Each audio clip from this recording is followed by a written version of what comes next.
જય શ્રી કૃષ્ણ.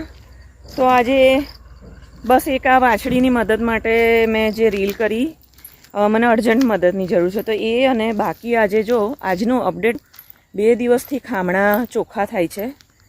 જો એકદમ ચોખ્ખા કર્યા. બાકીની લીલોતરીમાં રોટાવેટર નથી ફેરવવાનું, કારણ કે હજી ગૌરી લક્ષ્મી ચરે છે, બરાબર.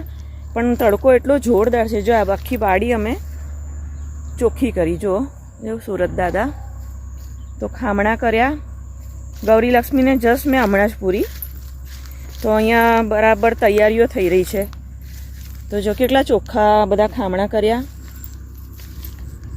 એટલે આજે મારથી છે ને બહુ રીલ કંઈ ખાસ થઈ નથી. આજે વાડીનું કામ હતું.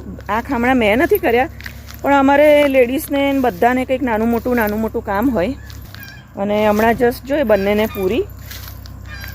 અને શું થાય છે કે ધુમાડો કરીએ છીએ તો મચ્છર જતા રહે છે. મચ્છર નથી, હમણાં એને એવું થાય છે કે માખીઓ એને બહુ હેરાન કરે છે.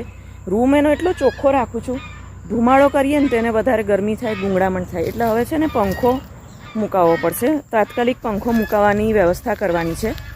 અને આજે ભાઈ આવ્યા હતા, કારણ કે રૂમ સાંકડો છે એટલે મોટો પંખો નહીં ચાલે. એટલે માખીઓ એને બહુ હેરાન કરે છે. એના માટે કોઈ તમને ઉપાય હોય તો મને કહેજો, કે માખીઓ કોઈ પાવડર નાખવામાં આવતો હોય તો હું પાવડર લેતી આવું. એ છે ને 1 મિનિટ જમ્પીને નથી બેસતી. એટલે હું રાત્રે છે ને લાઇટ બંધ કરી દઉં છું, કારણ કે લાઇટ બંધ કરીને એટલે માખી જમ્પીને બેસે. બાકી આખી રાત એક દિવસ મારે પંખો મૂકવો પડ્યો. પછી સાવાજે કીધું કે તું લાઇટ બંધ કરી દે એટલે માખી જમ્પીને બેસી જશે. ત્યારે એ નીચે બેઠી. હમણાંની માખીઓ એને બહુ હેરાન કરે છે. ચલો, જય શ્રી કૃષ્ણ.